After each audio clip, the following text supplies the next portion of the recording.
What's up, good people? What's up? What's going on? What's up, Crystal? Chris Andrea? I hope I'm saying that joint right. Everybody else who just joined, Chris Andrea. Thank you guys for joining Hot Topics. I really appreciate you guys coming on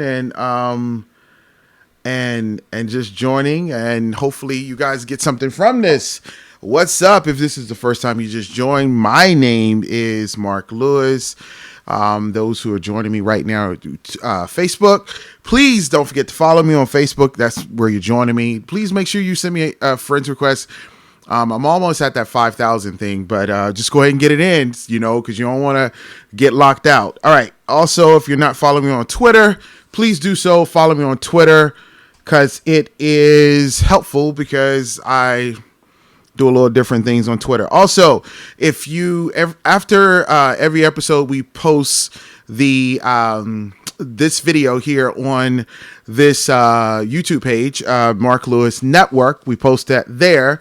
So please definitely go and like that, subscribe to that, and that way you can get some of the information that you haven't received before, and some updates and all the videos and stuff of that nature. All right. And also let me put this out here to those who want to help the show, and you want to be a Patreon subscriber. Please consider doing it. I'm gonna let you guys on some information. I am in talks of doing some documentary work that you guys probably will love. So hopefully I'm going to bring that stuff to you, but I need your help. I need your support in reference to bringing that information to you guys, so that way you can have all this information and some documentary work. And I think that is fitting. There are a lot of stories that I want to cover, and I need your support and help me cover it. The stream may be a little choppy right now, but just bear with it. It will smooth itself out. All right, so just consider being a Patreon. All right, what's up, guys? Do me a favor, share this video. This video is really important. We're going to cover some topics. We're going to cover some things that you may need to hear, that other people are not talking about, or maybe we have said it before and you probably didn't pay attention to it, or your mom and them, or your sister and them, or your brother and them did not get that information. So therefore, do me a favor, please share this video, because let me get some shout outs right quick. What's up, Jaru? What's up, Jaru? What's up, Jai? What's up, Kay? What's up, Joanne? And everyone else who just joined. Where do I start? I guess I can start with the damn flood. Earlier today, Oklahoma was hit by massive amount of rain today, and it's not going to stop. It's not going to stop. It's just became crazy rain just coming down the pipe. And a lot of you guys, it started in Oklahoma City earlier, and after Oklahoma City, it just went crazy. It came here to Tulsa. Oklahoma City had cars that was trapped, and then we've seen cars in Tulsa probably around the 3:30, 4 o'clock time. People were trapped in their cars. It was flooding all in Tulsa, like 11th and Pine and Harvard. It was flooding like crazy.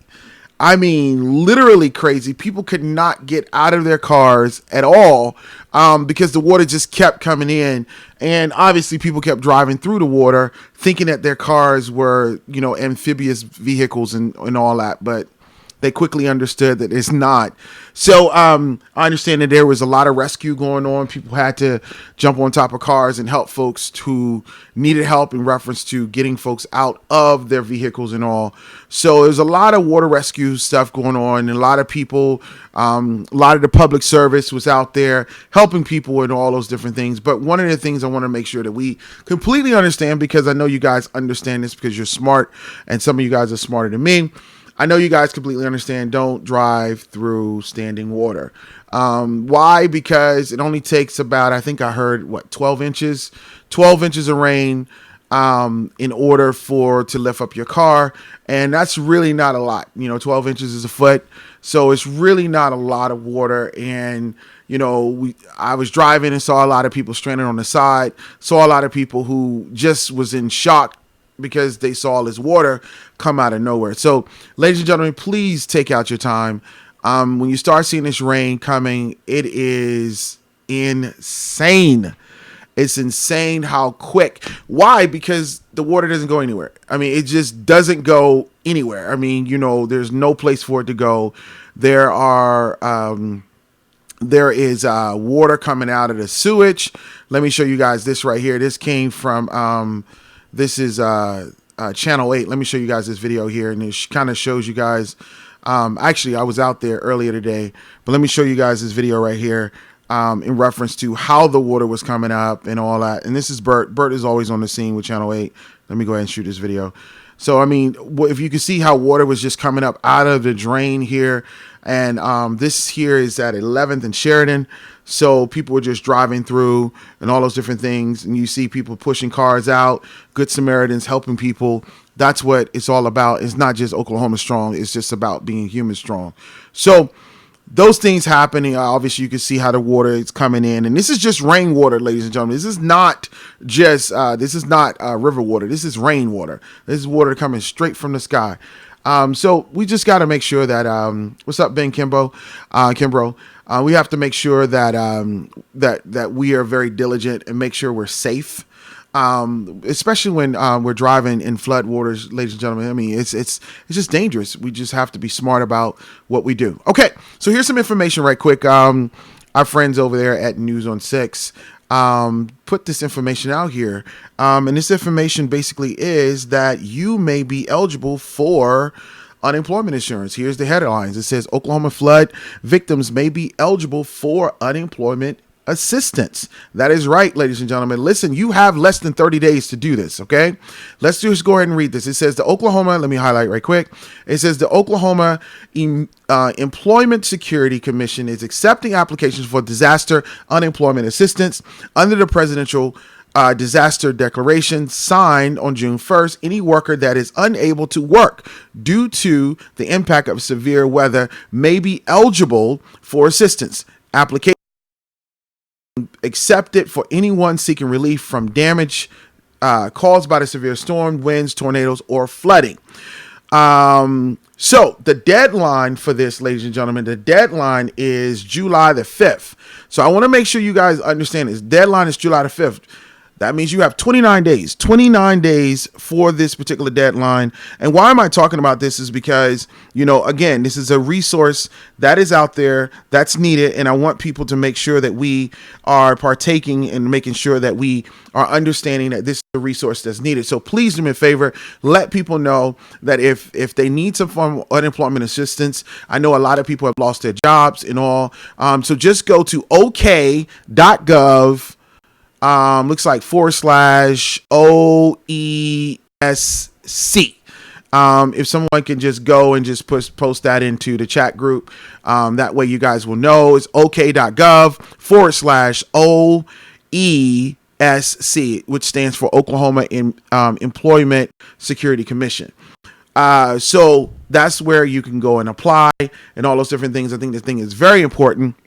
We need to make sure that people seek assistance. A lot of people lost their jobs. A lot of people don't have income coming in. And also, while I'm talking about this, let me make sure that you guys are fully aware that your utility companies, your insurance, and all those different things, please call them and say, listen, I was affected by the flood. I was affected by the storm. Can you do something for me? Can you, so don't be afraid to ask those questions. Can you, move my bill further down the loan? Can you give me more time to pay? So don't be afraid to ask those questions. Let them know that you were affected. Remember, a closed mouth never gets fed. So please understand that you need to go out here and ask these questions because these questions are important.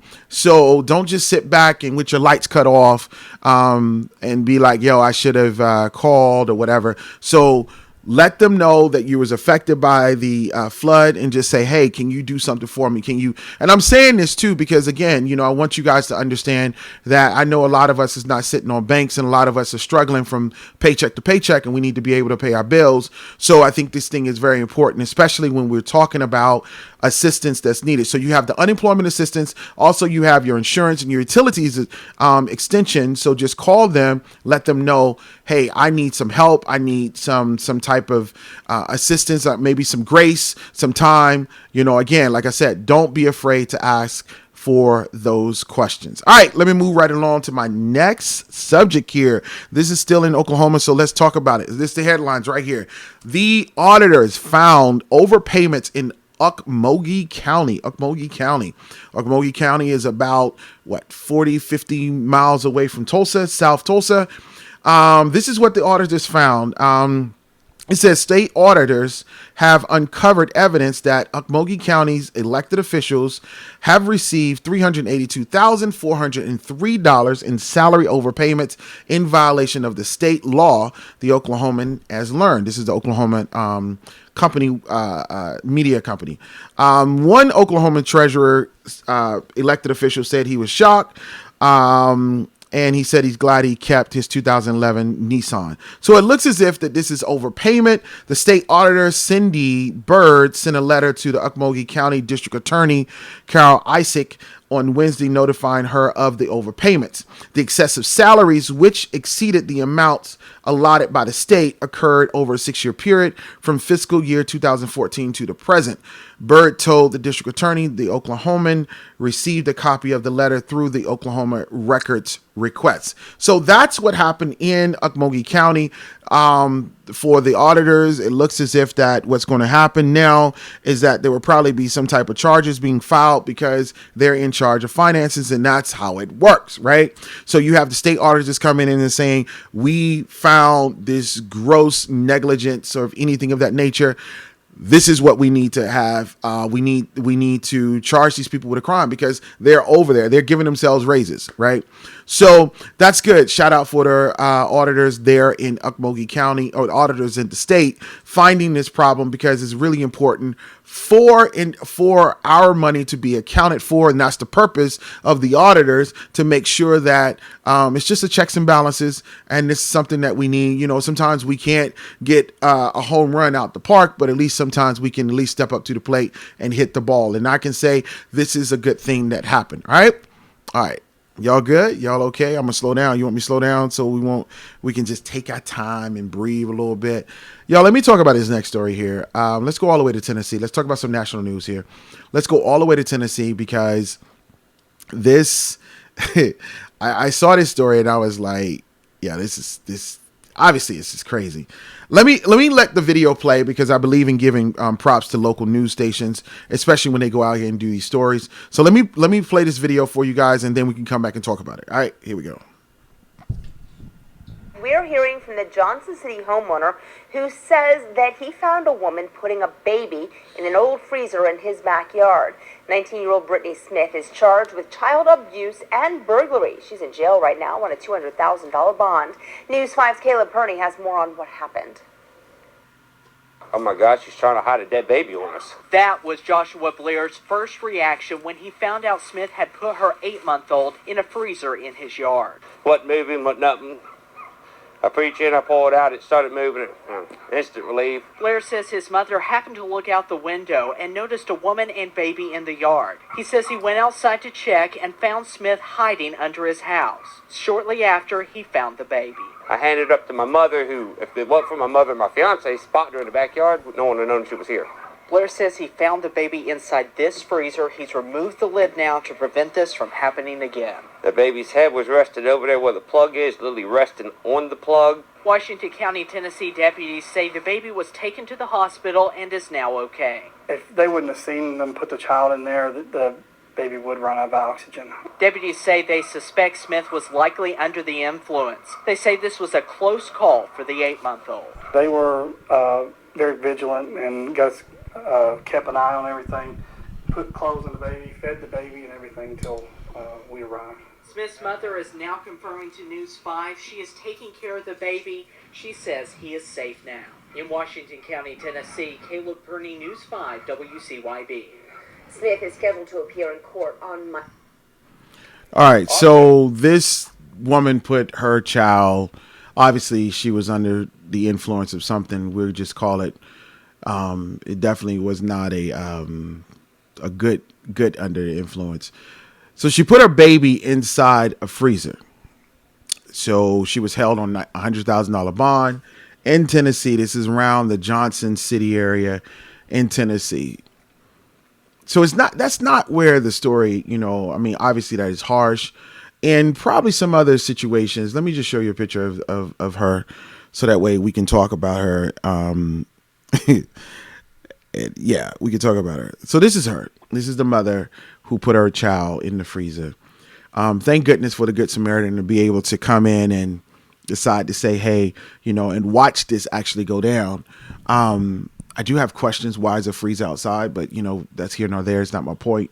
But the fact that the mother just decided to do this, it's just something, egregious to me. However, we see this lady here who has done this heinous crime. And in most jurisdictions, if you see something like this happening, or if a mother was charged with child neglect, she would get the maximum type of sentence, because typically, sentences are harder on parents. However, not this mother right here. This mother actually pled guilty. So she pled guilty. Let me go to it right here. She pled guilty to child neglect. They reduced her charge to aggravated child rape. Aggravated child rape. She was sentenced to 2 years on probation. 2 years on probation. So let me make sure. She pled guilty. She was charged with child neglect, so she pled guilty. They reduced her charge to aggravated child abuse, and she's sentenced to 2 years on probation. She just walks away. That fast. She just walks away. Just a pew, pew, gone. She don't go to jail. She don't collect $500. She just go. She's on probation. She put her baby in the freezer. Baby could have died if someone else didn't see. And she walks away. Now, I'm looking at this and saying, okay, this is a redemption story. Maybe the mother can go and get some help. That's how I'm looking at it right there. That's one factor. But then I can't be remiss to understand that there are situations that people of color have done the same type of thing, and they were not this graceful. So in one aspect, I'm torn, because I'm like, okay, the justice system worked for this mother. She made a mistake. But what made it so bad is that the fact that she was under the influence. So which means that, she was high with the child. Can you imagine, you getting pulled over, you getting stopped, or you high with a child, and this mother, hey, what's up, Barbara? And this mother turns around and, your mother, you wouldn't, you probably get, but somehow this lady has lucked out, and maybe the fairy angels has been on her side and been able to give that type of grace. I would love to see some mothers of color receive the same type of treatment. And so when we talk about justice is blind, these are incidences that we talk about here, and we say justice is blind. The baby could have died. The baby didn't die, but the baby could have died. She was also high. She was taking care of the child high, and she put the child inside of a freezer, and she walks away with probation. I don't know how you could spin that one, y'all. I really don't. I don't know how you could spin it.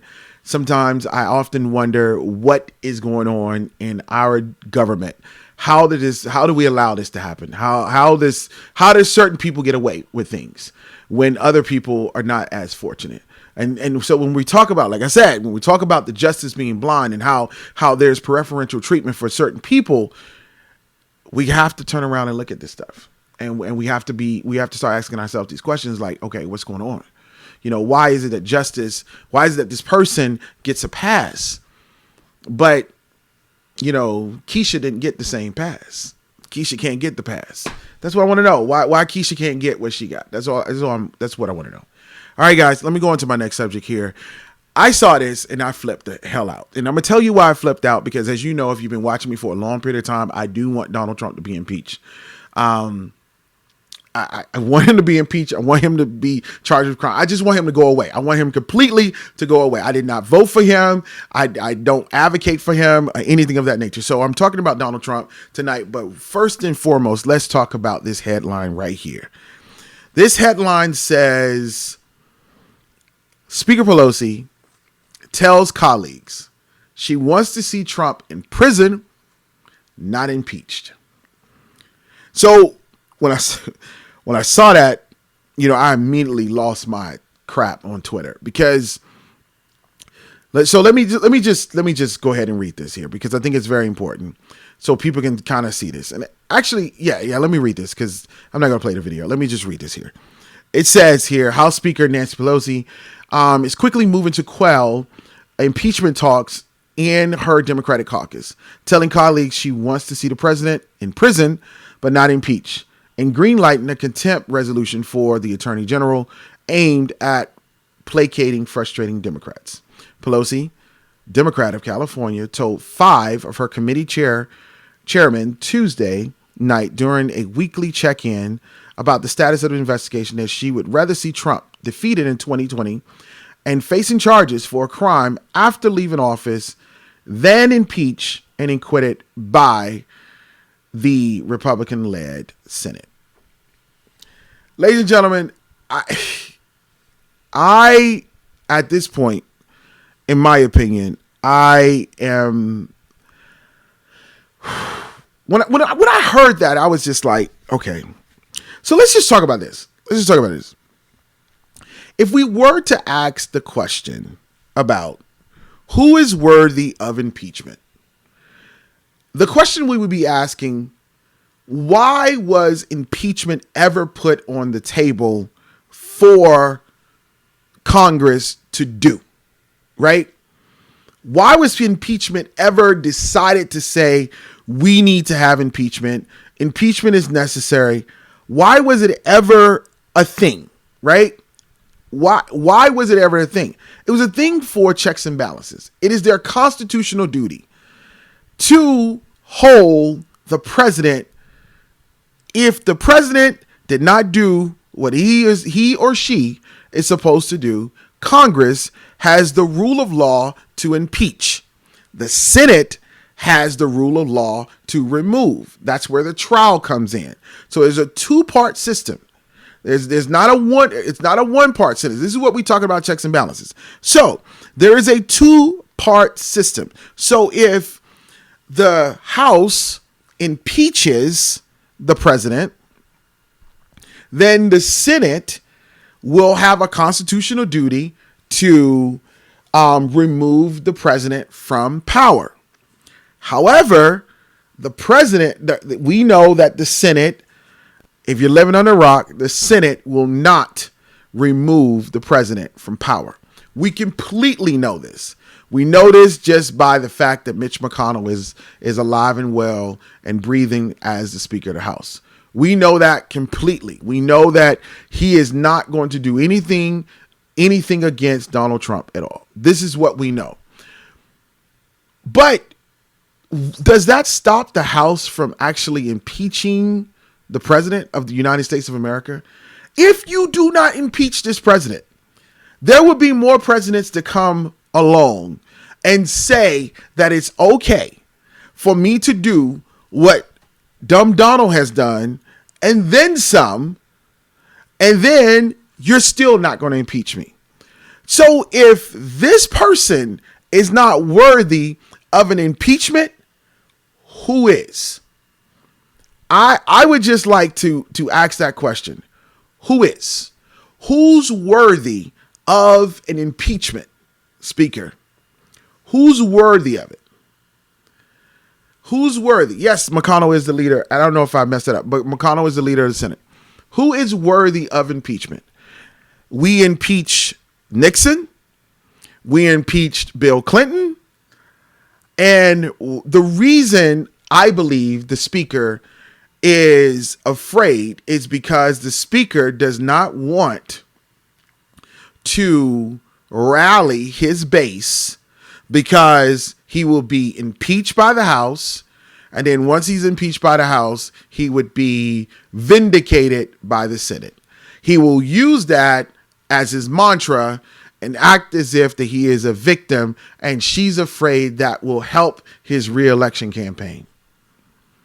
But at the end of the day, is it your constitutional duty to play politics, or is it your constitutional duty to impeach?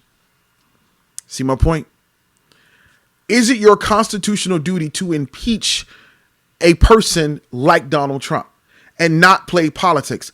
This is what makes people turn off on politics, because they will not do their job.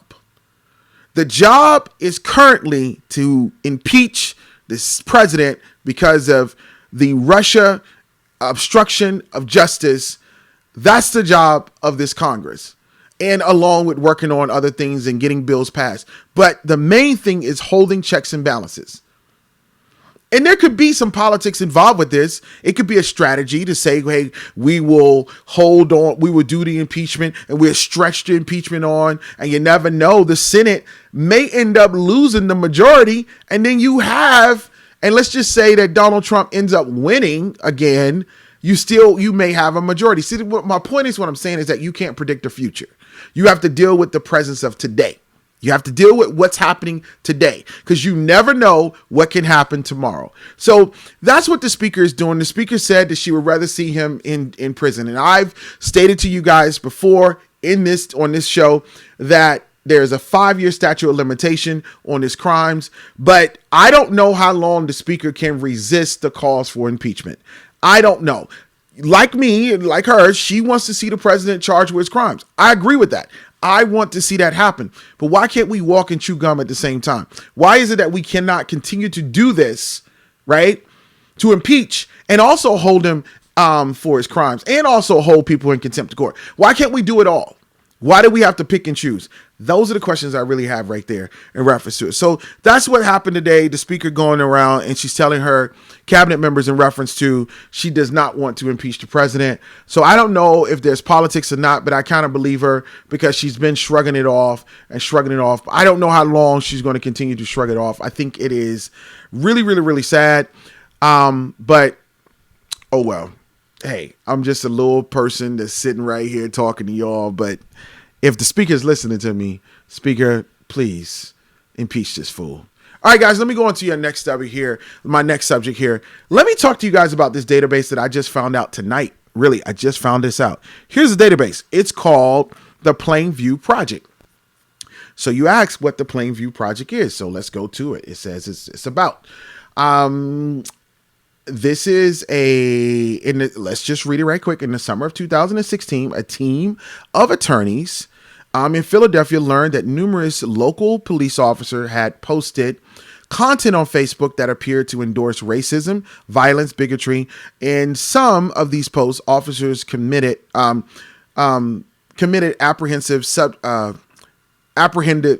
apprehended subjects, often black men, should be dead, should have lumps in their head. In other Facebook conversations, officers advocated shooting looters on sight and using cars to run over protesters. Numerous posts deemed Islam is a cult, not a religion, and referred to Muslims as savages and goat humpers. And in all others, officers appeared to joke about beating and raping women. So I came across this page, this site, in reference to the Plainview. Why? Because of Phoenix police officers were on this site. So this database, what it does, it goes and it has city information. Let me just bring it up on full screen. They go through these cities that are listed and they post the Facebook messages from police officers. We have Philadelphia, we have Dallas, we have St. Louis, we have Phoenix, York, Pennsylvania, Twin Falls, Idaho, Denton, Texas, Lake County, Florida. So they post these. They scrubbing database.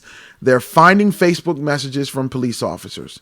So basically, Phoenix is on here.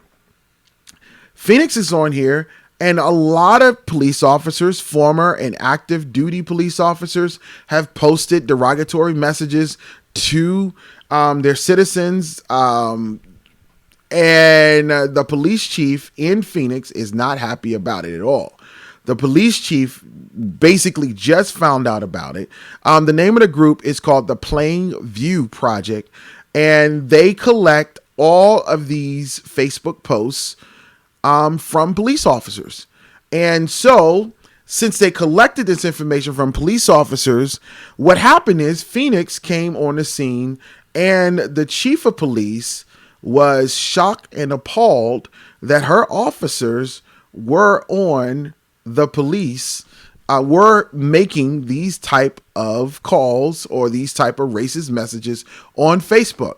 So she has pulled them from duty, and talked in reference to that she is shocked and appalled why these officers, she said she did not know this and all those different things in reference to her officers. So this group has published this information and it's public for people to see in reference to that. So Phoenix Police Chief, this is how I found out about it, because Phoenix Police Chief was the first chief to step up and say that we're going to do something about it because these officers are making these type of derogatory statements. So let the police chief of Phoenix talk about what she felt in reference to these derogatory messages, and we'll come back and we'll talk about this. All right, here we go. I'll be honest with you, I was shocked, all caps, and shocked at the posts and the comments that clearly promoted and created hate and dissension and erodes the trust that I keep talking about that we're working so hard to build. I won't tolerate this, nor should our community. I asked Professional Standards Bureau to begin an investigation. We need to look at and make sure that the employees who are alleged to have said X really said it, posted it. We need to look at the context of the investigation. There were some employees that had some very egregious posts that were racist, sexually motivated, religiously motivated, just pure hate. And we need to look into the veracity of that potential misconduct. There are a small number of employees who engage with the public, and they're from the whole spectrum of the police department. It's not just patrol.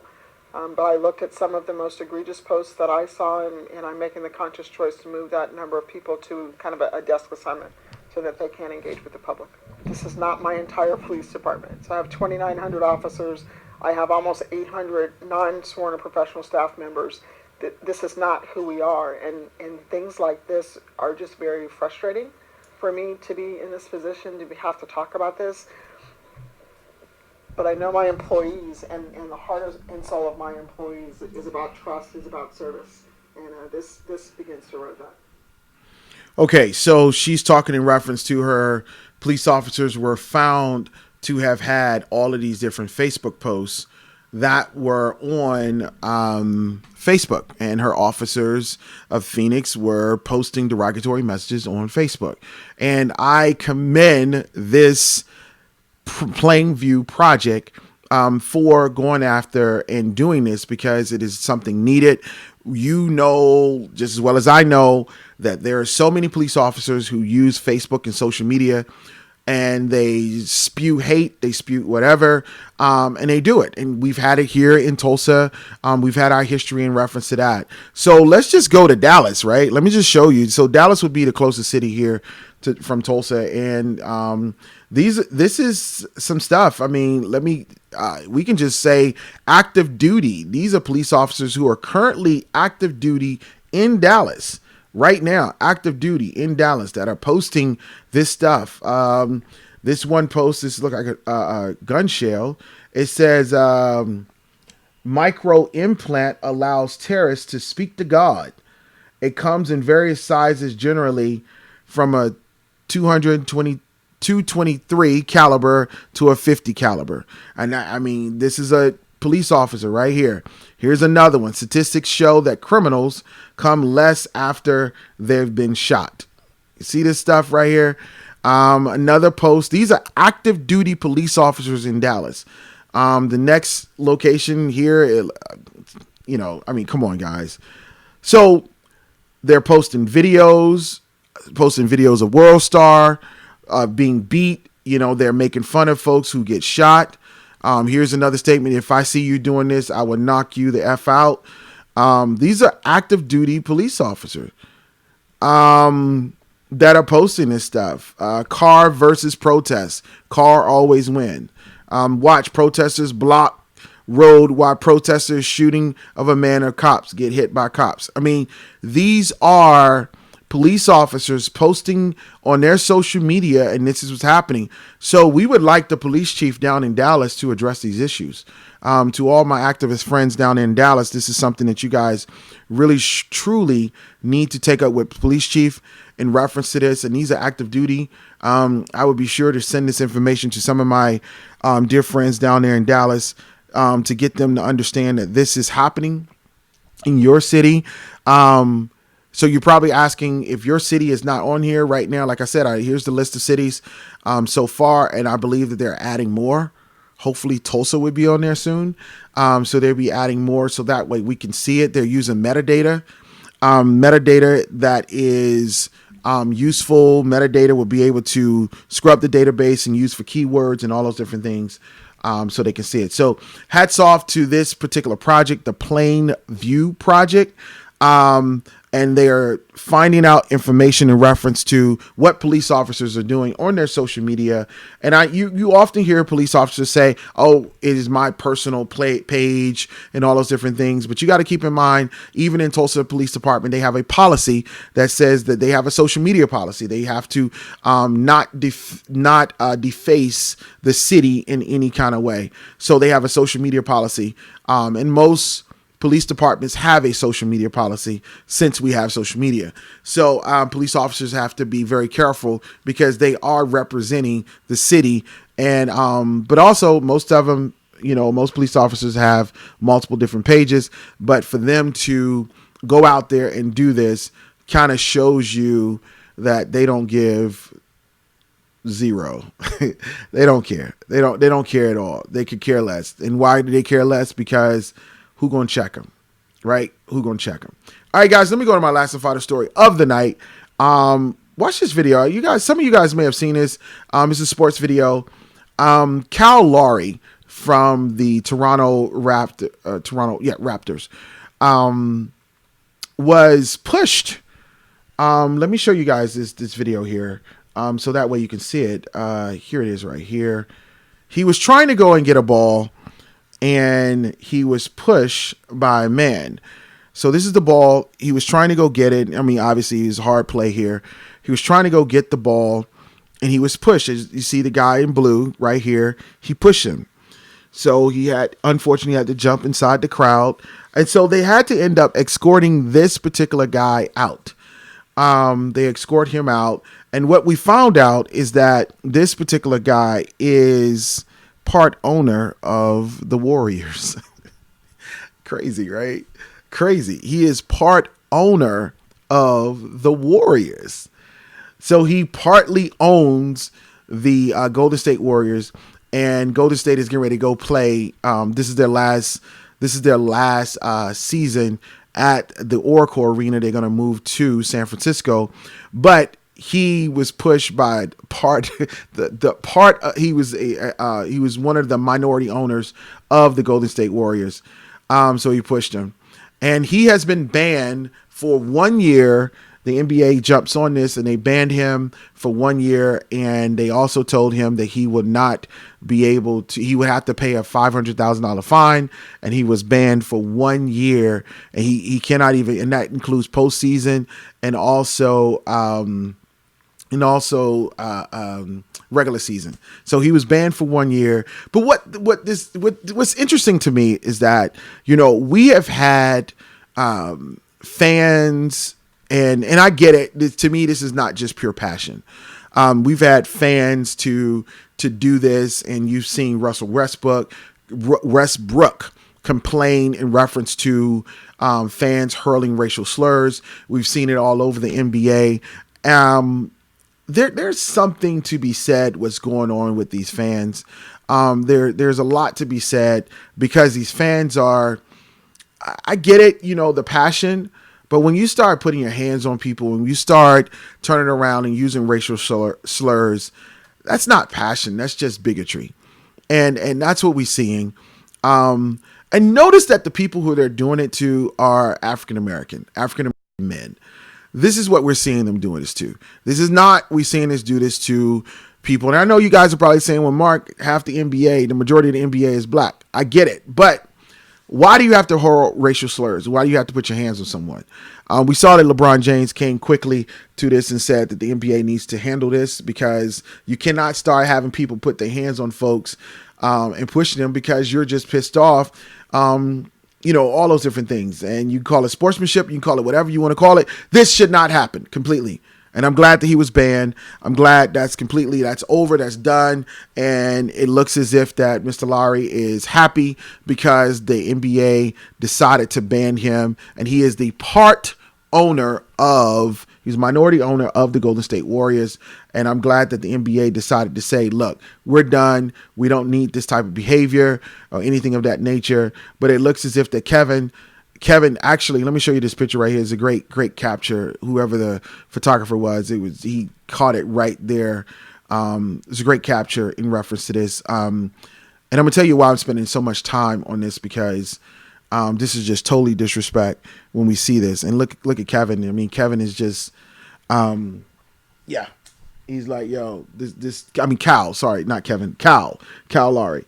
Kyle is like, look, why did you do this? I mean, what's the purpose? What was the purpose of you doing something like this? And just that imagery alone shows that, you don't put your hands on someone. But I'm glad that the NBA decided to do something about this, because if they can't go hard on someone who is a part owner, then who can they go hard on at all?